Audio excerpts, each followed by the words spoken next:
আসসালামু আলাইকুম রহমতুল্লাহি ওয়া বারাকাতুহু। প্রিয় বন্ধুরা, আল্লাহ পাক রব্বুল আলামিনের ৯৯টি নামের মধ্যে একটি নাম হচ্ছে আসসালামু বা ইয়া সালামু। প্রিয় দর্শক শ্রোতা, ইয়া সালামু এর ফজিলত এবং এর আমল যদি আপনাকে আজকে বলে দিই, প্রিয় দর্শক শ্রোতা, আপনি পাগল হয়ে যাবেন এই ইয়া সালামু আমল করতে, এবং আপনি উঠতে বসতে সর্ব অবস্থায় শুধু ইয়া সালামু পড়বেন। প্রিয় দর্শক শ্রোতা, আল্লাহ রসুল সাল্লাল্লাহু আলাইহি ওয়াসাল্লাম থেকে চমৎকার একটি হাদিস বর্ণিত হয়েছে।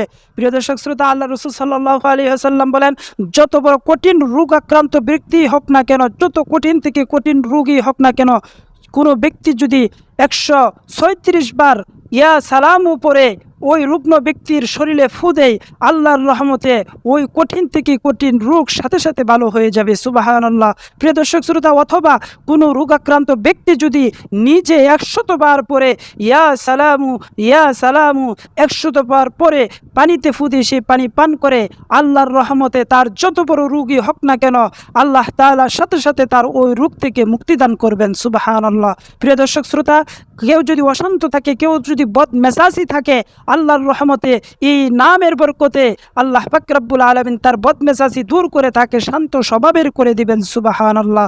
প্রিয় দর্শক শ্রোতা, আপনার যত বড় শত্রুই হোক না কেন, শত্রু দমন করতে যদি আপনি প্রতিদিন ফজরের নামাজের পরে ইয়া সালামু ১০০ বার পড়েন, আর মনে মনে আপনি ওই শত্রুর ধ্যান করেন, ওই শত্রুকে প্রতিহত করতে চান, তাহলে আল্লাহ পাক রব্বুল আলামিন ইয়া সালামু এর বরকতে আপনার শত্রুকে বন্ধুরূপে পরিণত করে দেবেন।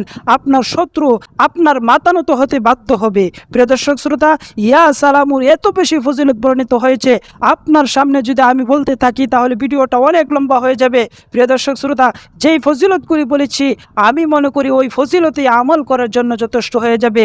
আজকে আমরা ডায়াবেটিসে ভুগতেছি, কুষ্ঠরোগে ভুগতেছি, পলিবাসে ভুগতেছি, বিভিন্ন ধরনের রোগ জীবাণুতে, আজকে আমরা অনেক বড় বড় ক্যান্সারে আমরা ভুগতেছি।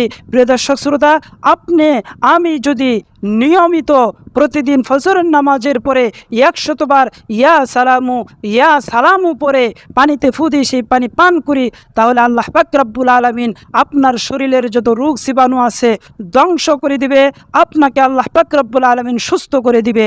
প্রিয় দর্শক শ্রোতা, এজন্য আসুন প্রতিদিন আমরা আমাদের শরীরকে সুস্থ রাখার জন্য হলেও ১০০ বার আমরা ইয়া সালামু এর জিকিরটা করি। প্রিয় দর্শক শ্রোতা, যারা ভিডিওটা দেখতেছেন এবং পরবর্তীতে দেখবেন, সকলকে অনুরোধ করছি, আপনি আপনার রোগ জীবাণুকে, আপনি আপনার শরীরকে সুস্থ করতে চাইলে আপনি ইয়া সালামু এর জিকিরটা একবার হলেও করেন।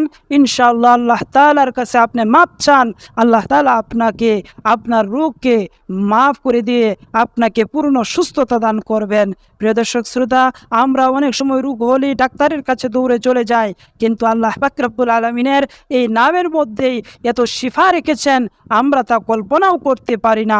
প্রিয় দর্শক শ্রোতা, ভিডিওটা লম্বা করব না, আসুন আমরা সকলে আল্লাহ তাআলার এই ইসিমটি ইয়া সালামু পড়ে আমরা আল্লাহ তাআলার কাছে মাপ চাইলে আল্লাহ তাআলা আমাদের রোগ জীবাণু ভালো করবেন। আল্লাহ পাক আমাদের অশান্ত মনকে শান্তি করবেন, বদ মেজাজকে আল্লাহ তাআলা শান্ত মেজাজ দান করবেন, আপনার শত্রুকে আল্লাহ তাআলা আপনার বশ করে দিবেন। প্রিয় দর্শক শ্রোতা, আশা করি আপনারা সকলে এই ভিডিওটা এর প্রতি আমল করবেন। আল্লাহ তাআলা আমাদের সকলকে আমল করার তৌফিক দান করুন। ভালো থাকবেন, সুস্থ থাকবেন, এই কামনা করে শেষ করছি। আল্লাহ হাফেজ।